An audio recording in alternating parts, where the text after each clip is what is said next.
नमस्कार दोस्तों। भारतीय साक्ष्य अधिनियम 2023 के इस नए वीडियो में आपका स्वागत है और हम पढ़ने जा रहे हैं फैक्ट के बारे में। फैक्ट क्या होता है, भारतीय साक्ष्य अधिनियम में फैक्ट की क्या परिभाषा दी गई है। और ये पार्ट 1 जो है इसका ये चैप्टर 1 है। चैप्टर 1 के तहत आप जानते हैं कि दो सेक्शन दिए हुए हैं, 1 और 2। सेक्शन 2 डेफिनेशन पार्ट के बारे में बताता है और इसी में जो है ये इसके बारे में हमें बताया गया है कि किस तरह ये फैक्ट की परिभाषा जो है ये पूरे एविडेंस एक्ट और आगे के वीडियो मतलब पूरे एविडेंस एक्ट में ये किस तरह काम आती है, इन सब के बारे में इसमें बताया गया है। तो ये देखिए कि जो डेफिनेशन क्लोज है इसमें कई सारी डेफिनेशन दी गई हैं। क्या क्या डेफिनेशन दी गई हैं इसमें? कोर्ट की डेफिनेशन दी गई है, कंक्लूसिव प्रूफ के बारे में इसमें बात की गई है, डिसप्रूव्ड जो फैक्ट होते हैं, डॉक्यूमेंट्स की परिभाषा इसमें दी गई है और ABCD ऐसे करके EFG इस तरह इसमें पॉइंट्स बनाए गए हैं। एविडेंस की परिभाषा E पॉइंट के तहत दी गई है और फैक्ट जो है वो F वाले पॉइंट में दिया गया है। ठीक है, तो F पॉइंट के तहत जो है वो ये इसमें ये दिया गया है। और आप ये देखिए कि ये A पॉइंट में कोर्ट का डेफिनेशन है, B में कंक्लूसिव प्रूफ के बारे में बताया गया है। तो इस तरह इसमें ABCD ये क्लोज बने हुए हैं। तो चलिए हम इस वीडियो को स्टार्ट करते हैं। आज का हमारा जो टॉपिक है वो फैक्ट के बारे में है और बड़ा ही हमारा इम्पोर्टेंट टॉपिक है।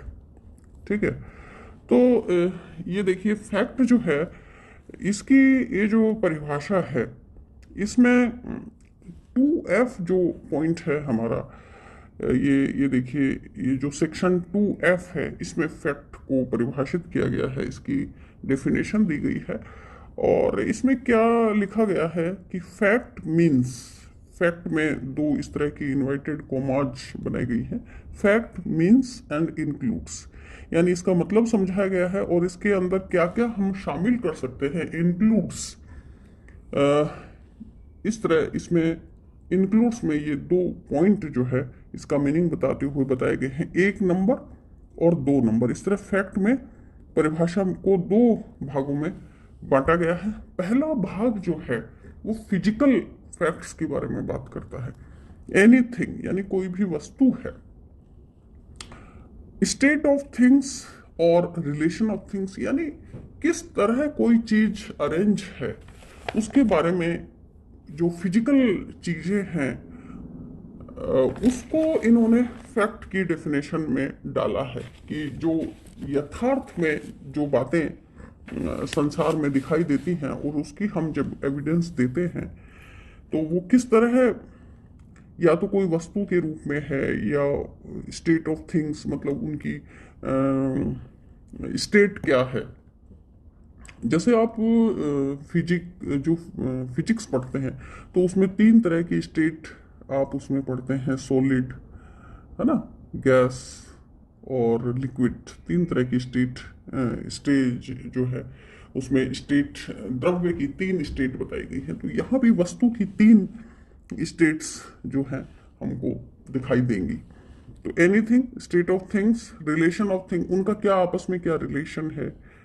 Capable of being perceived, capable of being perceived by the senses. Senses हमारे कौन कौन से होते हैं, हमारी इंद्रियां जो हैं वो कौन कौन सी होती हैं।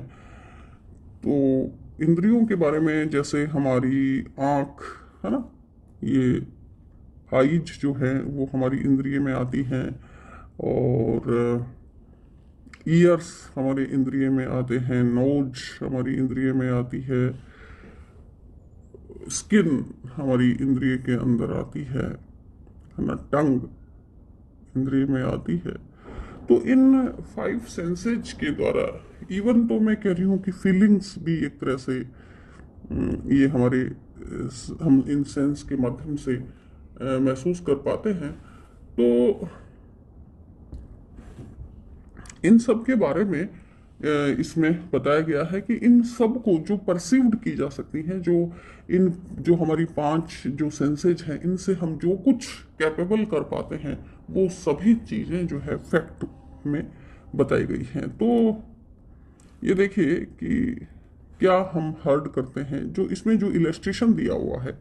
अब जैसे मान लो ये एक इन्होंने एग्जांपल दिया है कोई सर्टेन वस्तु है, उनका अरेंजमेंट किस सर्टेन एक ऑर्डर में है, सर्टेन ऑर्डर में है, उनका सर्टेन प्लेस पर है। जैसे ये हमने चार वस्तुएं ली, 1 2 3 4, ये चार एक लाइन में अरेंज है, तो ये एक फैक्ट बन गया, है ना। अब कोई भी गवाह जैसे आएगा, मैं आगे आपको गवाहों के बारे में भी बताऊंगी कि किस तरह वो एविडेंस देते हैं। तो जो एविडेंस हम देते हैं, वो आपको इस फैक्ट से समझ में आ गया हो गया कि हम फैक्ट की एविडेंस देते हैं, ओपिनियन की एविडेंस नहीं देते। और फैक्ट क्या होता है कि जो कुछ यथार्थ है, जो कुछ हमें दिखाई दे रहा है इस भौतिक जगत में, उसकी क्या स्टेट है, उसका आपस में क्या रिलेशन है, वो फाइव सेंसेज हमारे क्या देख रहे हैं, उन सब के बारे में हम एविडेंस दे सकते हैं। क्या हमने हर्ड किया है, क्या हमने शो किया है, क्या देखा है, क्या वर्ड्स बोले गए हैं, इन सब की एविडेंस। क्योंकि वर्ड्स टंग में आ गया, शो आईज आ गई, हर्ड ईयर में आ गया। तो ये जो सेंसेज हैं, ठीक है, आई बात समझ में। अब आगे चलते हैं। आई विटनेस, एक जैसे मैंने आई विटनेस का एग्जांपल लिया है, एक आदमी एविडेंस देने के लिए हमारे पास आता है, ए, ठीक है, आई विटनेस है। तो एक एमएससीटी के केस से मैं एग्जांपल बताती हूँ। वो कोर्ट में ओरल विटनेस देने के लिए आता है, उसको हम ओथ दिलाते हैं, शपथ दिलाते हैं। ओथ दिलाकर वो अपने बयान देता है। अब क्या बयान देता है? दिनांक 15/2/2002 की बात है, मतलब वो घटना बता रहा है कि 15/2/2002 को क्या घटना हुई थी। मैं और रॉबर्ट मोटरसाइकिल पर जा रहे थे। अब ये एक फैक्ट है, मैं और रॉबर्ट मोटरसाइकिल पर जा रहे थे, क्योंकि ये एक ऐसा फैक्ट है जो हम अपनी आईज से परसीव कर सकते हैं, दिखाई हमें देता है। मैं भी दिखाई दे रहा हूँ, रॉबर्ट भी दिखाई दे रहा है ना, मोटरसाइकिल भी दिखाई दे रही है। और क्या उनका एक अरेंजमेंट है कि दे आर गोइंग, वो जा रहे हैं, एक पर्टिकुलर दिशा से दूसरी दिशा में वो जा रहे हैं। तो ये एक फैक्ट है और इसकी वो एविडेंस दे रहा है। मैं और रॉबर्ट मोटरसाइकिल पर जा रहे थे, डीपीएस स्कूल के सामने एक लोडर टेम्पो ने हमारी मोटरसाइकिल को टक्कर मारी। अब ये भी एक फैक्ट है ना। वो जा रहे थे, सामने से एक टेम्पो आता है और वो उनके टक्कर मारता है। तो ये टक्कर से जो आवाज हुई, वॉइस, वो उसने कानों से सुनी है, उसने अपनी आईज से लोडर टेम्पो देखा है, उसने उसके ड्राइवर को देखा है ना। तो इन सारी पॉइंट्स को वो जो है वो देखता है और एविडेंस दे रहा है। अब डीपीएस स्कूल के सामने एक लोडर टेम्पो ने हमारी टक्कर मारी। चालक ने अपने वाहन को तेज गति और लापरवाही से चला रहा था, है ना। अब वो तेज गति को क्या है, तेज गति भी वो देख पा रहा है उसकी वाहन की, लेकिन जो लापरवाही का प्रश्न है कि लापरवाही एक ऐसा शब्द है कि उसको हम जरूर नहीं कि हमेशा अपने सेंसेस से परसीव कर पाए। ये परसीव, इसमें कहीं ना कहीं मेंटल कंडीशन भी आ जाती है। तो ये जो फैक्ट है, इसके दो पॉइंट है। वन में वो फिजिकल चीज़ों के अरेंजमेंट और उनके बारे में बात करता है, और दूसरा इसका मेंटल पॉइंट है, मेंटल पार्ट है। मेंटल पार्ट को भी इन्होंने फैक्ट के बारे में, फैक्ट में ही लिया है कि any mental condition of which any person is conscious, जिसको अपनी उस मेंटल कंडीशन के बारे में पता हो, केवल ऐसी ही मेंटल कंडीशन की हम एविडेंस देंगे। तो ये जो लापरवाही का पॉइंट है, लापरवाही शब्द एक ऐसा है जिसमें थोड़ा बहुत मेंटल पार्ट भी मिक्स है। तो यहाँ वो फैक्ट की फिर एविडेंस दे रहा है कि अपने वाहन को तेज गति और लापरवाही से चला रहा था। तो मेंटल पार्ट की भी एविडेंस वो दे सकता है, क्योंकि मेंटल कंडीशन जो है वो भी फैक्ट की परिभाषा में आती है। रॉबर्ट को गंभीर चोट लगी, उसी वक्त उसकी मृत्यु हो गई। अब इसने देखा कि उसको एक ग्रीवियस इंजरी हुई है, उसी वक्त उसकी मृत्यु हो गई। अब गंभीर चोट ये एक फैक्ट है क्या? फैक्ट है गंभीर चोट, लेकिन इसने गंभीर चोट बता दी। अब ये तो एक लेमैन है, ये गंभीर चोट किसको कहेगा? तो मेडिकल एविडेंस से इसको हम कोरोबरेट करेंगे, मेडिकल एविडेंस से इसको हम कोरोबरेट करेंगे केवल, क्योंकि हमें लॉ में जो डेफिनेशन गंभीर चोट की दी हुई है। अब ये तो अगर पैर में अगर सूजन आ जाती है, दर्द हो रहा है भयंकर, ये तो उसको भी गंभीर बता सकता है कि बहुत गंभीर चोट आई। लेकिन हम गंभीर किसको कहेंगे? हम तो गंभीर उसी को कहेंगे जो लॉ के अंदर परिभाषित है। तो इसलिए हमें मेडिकल एविडेंस से इसको कोरोबोरेशन की जरूरत पड़ेगी। लेकिन ये गवाह कह रहा है कि रॉबर्ट को गंभीर चोटें आई और उसी वक्त उसकी मृत्यु हो गई। अब मृत्यु को कैसे हम साबित करेंगे? पोस्टमार्टम से, पीएम रिपोर्ट से। लेकिन इसके प्राइमरी जो बयान है मृत्यु के बारे में वो पर्याप्त है ये एक फैक्ट की, क्योंकि इसके सेंसेस जो है उसको परसीव कर रहे हैं। तो ये फैक्ट की एविडेंस दे रहा है। मेरे इस दुर्घटना में पैर और पेट में चोट आई, अब ये उसको पैर और पेट की चोट को भी अपनी बता रहा है, ये भी एक फैक्ट है।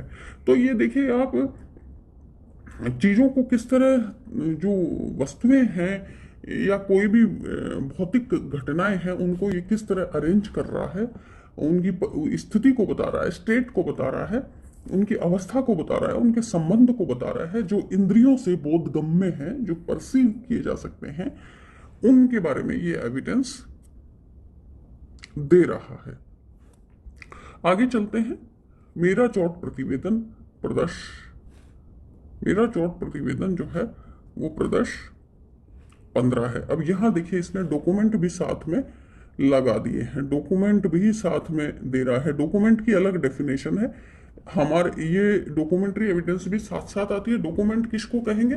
लेकिन ये डॉक्यूमेंट्स के बारे में भी बता रहा है। एक्सरे रिपोर्ट प्रदर्श 16 है।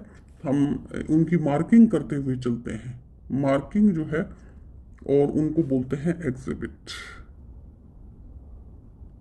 एग्जिबिट बोला जाता है इंग्लिश में, हिंदी में प्रदर्श बोला जाता है उनको, कि डॉक्यूमेंट नंबर 1 ये है, 2 ये है, 3 ये है। तो यहाँ जो है पहले जो दूसरा गवाह आया उसने 14 गवाह डॉक्यूमेंट पेश कर दिए हैं। यहाँ 15वां डॉक्यूमेंट जो पेश हुआ तो उस पर मार्किंग 15 की गई है। जो इसका चोट प्रतिवेदन है, जो इसकी आईआर है, इंजरी रिपोर्ट, इंजरी रिपोर्ट को हम जो हमारी कोर्ट की लैंग्वेज है उसमें आईआर बोलते हैं। एक्सरे रिपोर्ट प्रदर्श 16 है। डिस्चार्ज टिकट, अब उसका डिस्चार्ज टिकट भी हमको पेश करना पड़ता है, तो वो प्रदर्श 17 है। मेरा पीडी प्रदर्श 18 है। पीडी क्या होता है? एमएससीटी में पीडी होती है परमानेंट डिसेबिलिटी, यानी जब आपकी चोट लगती है तो दो तरह की डिसेबिलिटी आती है, एक पीडी आती है, एक टीडी आती है। टेम्पररी डिसेबिलिटी ये ठीक हो जाती है, पीडी परमानेंट डिसेबिलिटी ये ठीक नहीं होती है, और वो व्यक्ति उसी तरह की डिसेबिलिटी के साथ हमेशा जीवन जीता है।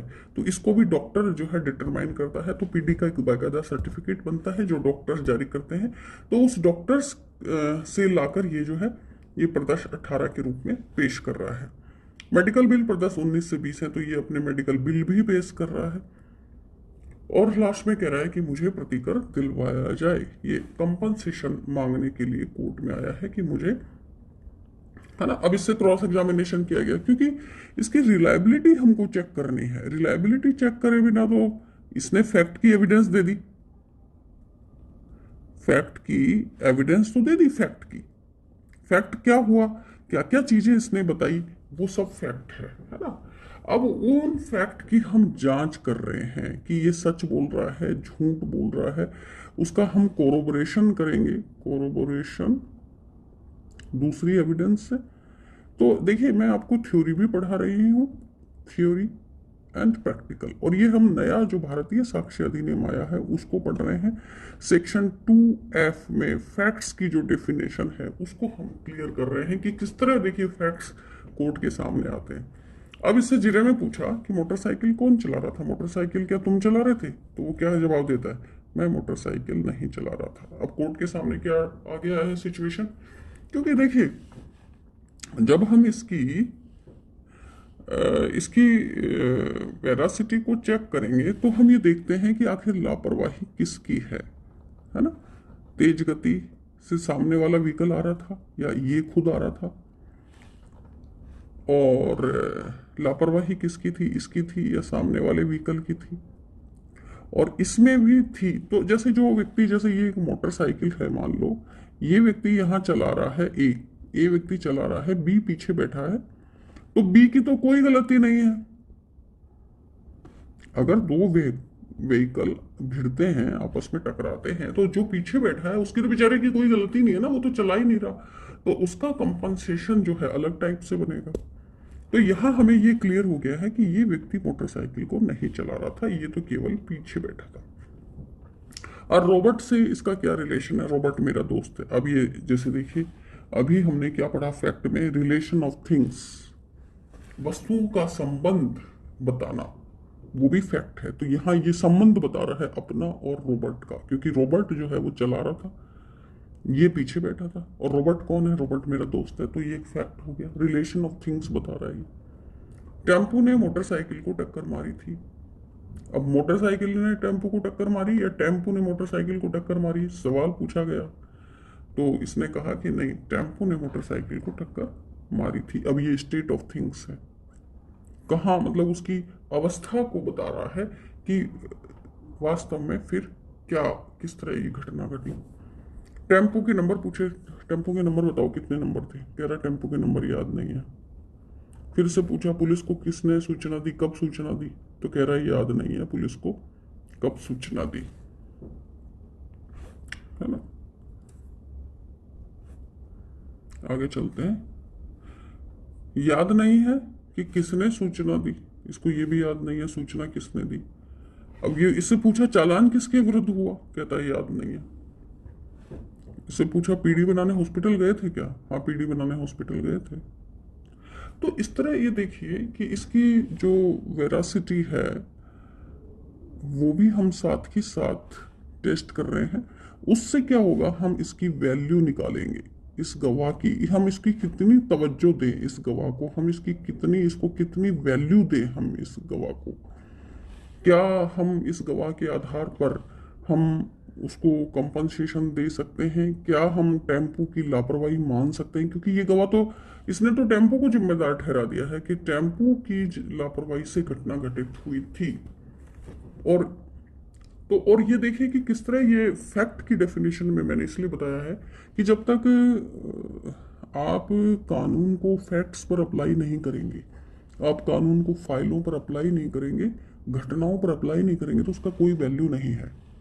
आजकल हम देखते हैं कि लोग लॉ पढ़ तो रहे हैं बट उनका आईक्यू डेवलप नहीं हो रहा, क्योंकि केवल बेयर एक्ट पढ़ रहे हैं।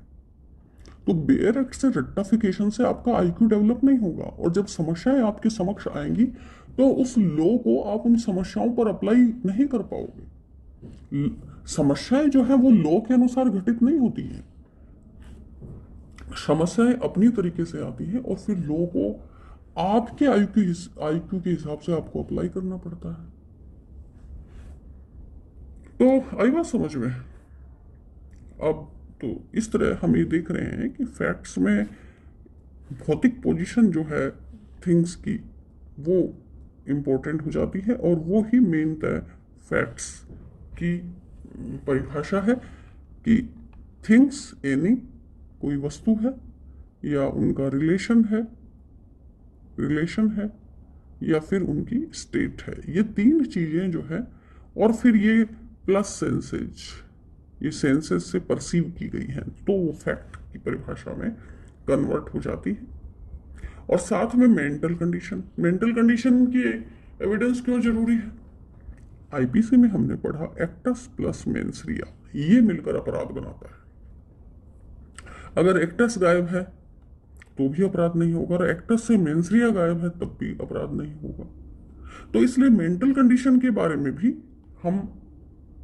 हमको एविडेंस चाहिए, और मेंटल कंडीशन के बारे में भी अगर हम एविडेंस देते हैं और मेंटल कंडीशन के बारे में भी हमें कोई बात बताई जाती है तो वो भी फैक्ट कहलाएगा, है ना।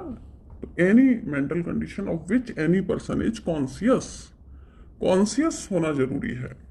जैसे कि मेंटल कंडीशन का आपको नॉलेज होना जरूरी है। जैसे पागल व्यक्ति, क्या उसे अपनी मेंटल कंडीशन का ज्ञान है? अब ऐसे फैक्ट की हमने एविडेंस दे भी दी तो उससे क्या फायदा होने वाला है? उससे उसका जो एक्टस है वो अपराध में कन्वर्ट नहीं होगा, वो उसको बरी की तरफ लेकर जाएगा। हम तो लेकिन उसकी एविडेंस दी जा सकती है कि अगर उसकी ऐसी मेंटल कंडीशन है कि उसको वो उससे उसको भान नहीं है, उसका उसको कॉन्शियस नहीं है वो, तो उस व्यक्ति के लिए वो बेकार हो गई। लेकिन एविडेंस दी जा सकती है, ये भी एक फैक्ट है। जैसे ओपिनियन है ना। ओपिनियन भी क्या है, एक मेंटल कंडीशन है। इंटेंशन, इंटेंशन भी मेंटल कंडीशन में आ गया, इंटेंशन भी मेंटल कंडीशन में आ गया। इंटेंशन मेंटल कंडीशन में आ गया। और क्या आ गया, बोनाफाइडनेस, बोनाफाइडनेस ये भी मेंटल कंडीशन में आ गई। और उसने अगर फ्रॉडुलेंटली काम किया है, फ्रॉड के साथ, तो भी मेंटल कंडीशन है उसकी। या किसी विशिष्ट शब्द को उसने विशिष्ट भाव में प्रयोग किया है, जैसे व्यंग्य। अब नॉर्मल शब्द जो है, जैसे एक आदमी मान लीजिए कि अपंग है और कोई उस पर कमेंट करके कहता है इनसे स्वस्थ तो कोई हो ही नहीं सकता, इनसे स्वस्थ तो दुनिया में कोई आदमी नहीं है, तो उसको लगेगा कि ये उस पर कोई कमेंट कर रहा है। या कई बार लोग जाति पर कमेंट कर देते हैं, जैसे वो किसी लोअर कास्ट से बिलोंग करता है ना, लेकिन दूसरा आदमी उस पर कमेंट करके बोल रहा है ये तो बड़ी जाति से बिलोंग करने वाले लोग हैं, है ना, ये तो बड़े लोग हैं। तो उस व्यक्ति को ये महसूस हो सकता है कि उसकी इस पर कमेंट किया जा रहा है। तो ये भी, तो इसलिए किसी विशिष्ट शब्द को उसने विशिष्ट भाव में प्रयोग किया, तो उसको व्यंग्य लगा है। कई बार भाषाएं जो है, भाषा आदमी बोलता है ना, मेरे को बहुत परफेक्ट एग्जाम्पल अभी याद नहीं आ रहा है, कि ऐसे तीर की तरह चुभते हैं उनके शब्द, जबकि वो बिल्कुल सीधा सीधा बोल रहा है, लेकिन समझने वाला समझ जाता है कि इसने कहाँ तीर मारा है। इसी तरह कोई विशिष्ट संवेदना का भान किसी आदमी को है, या किसी विशेष समय में उसकी क्या दशा थी, उसका मनोभाव क्या था, इन सारी बातों की एविडेंस दी जा सकती है, और ये सारी की सारी बातें फैक्ट के तहत आती हैं। तो ये जो बातें हैं ये आपको समझ में आई होंगी। मैंने फैक्ट को आपके समक्ष रखा है, और ये फैक्ट जो है, क्योंकि डिस्प्यूटेड फैक्ट और रेलिवेंट फैक्ट, जब हम फैक्ट को समझेंगे तभी तो हम डिस्प्यूटेड फैक्ट और रेलिवेंट फैक्ट को समझ पाएंगे, हम फैक्ट इन इशू को समझ पाएंगे, फैक्ट इन इशू को समझ पाएंगे, और हम कनेक्टेड फैक्ट्स को समझ पाएंगे। तो पूरा एविडेंस एक्ट फैक्ट्स के आसपास घूमता है, इर्द गिर्द घूमता है। फैक्ट की एविडेंस जो है, फैक्ट क्या होता है, ये आपको समझ में आना जरूरी है। तो कमेंट करके आप जरूर बताएं ये फैक्ट जो है, इसका जो ये वीडियो है आपको कैसे लगा। Thank you.